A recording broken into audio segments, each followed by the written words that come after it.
Ja, jeg har bedt om fund, og jeg vil ta seg litt om det er mulig vi har lønarhakkan.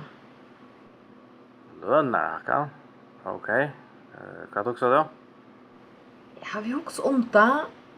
Jeg halte at 3000 kroner er passande. 3000 kroner? Ja, det er synter.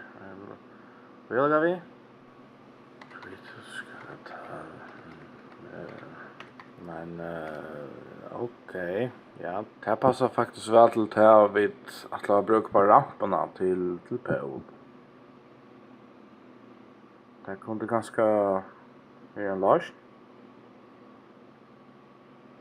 Hva sier du?